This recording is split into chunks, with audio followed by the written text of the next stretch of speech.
This is a reflection on Psalm 37, verses 1, 8, 18, and 19.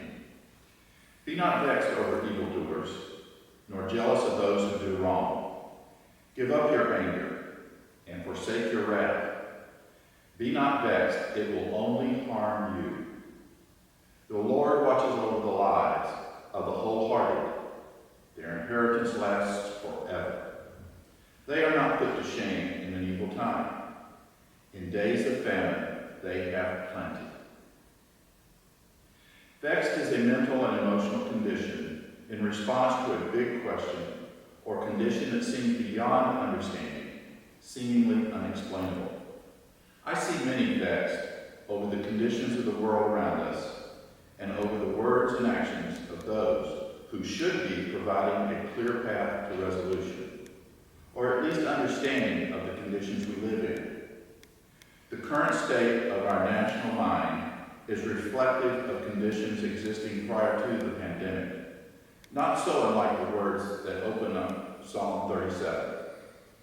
Our world is filled with pagans, atheists, and agnostics. It is filled with those who are greedy for power and wealth, who are immersed in their self-aggrandizement, who would punish, blame, and deny those who would question them.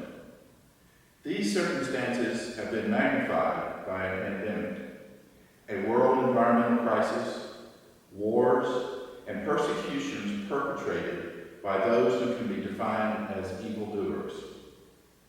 There are many holding powerful and prominent positions of leadership and responsibility who have profited from circumstances of the sick, the starving, and the impoverished. While we despise what they do or don't do, often we find ourselves having a twinge of jealousy or envy. God is warning us against such emotions.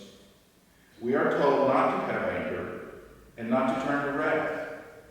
Yet we clearly see many angry persons engaged in wrathful actions against those wholeheartedly trying to resolve the pandemic. Some turn to demonstrations, threats of violence, acts of cruelty. Many will harm themselves by their angry words and deeds. We are told in no uncertain terms what the Lord does for those who are wholehearted in their faith. The Lord watches over their lives. He guards their inheritance. They are not put to shame in evil times, and they do not suffer in days of famine. So the big question is, are you all in with God? Consider this carefully, for your life and future can depend on it. So many believe half-heartedly. Being wholehearted in faith is more than going to church, being charitable, particularly when it is easy, praying at mealtime, or even reading Scripture.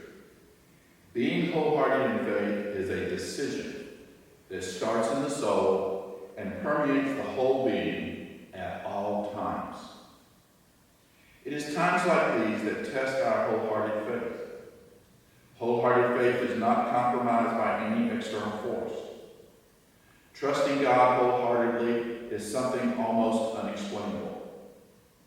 History has shown us how those who did not believe were vexed by the lives and decisions of those who were wholehearted in their faith, even to the point of their willingness to die for their faith. Being wholehearted in trust of God starts with a decision of the Spirit, a decision so consuming that in times of crises, nothing can diminish it.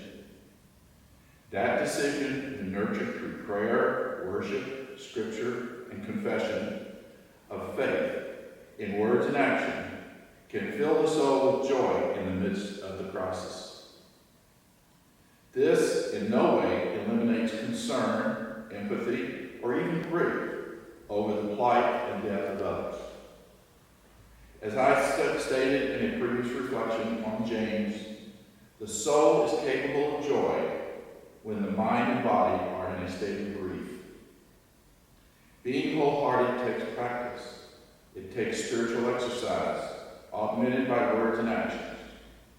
By definition, wholehearted means with complete commitment. no compromise, no equivocation, far beyond when times and conditions are good. Wholehearted trust in God is tested by fire in times of difficulty. It is proved by conditions beyond the good times.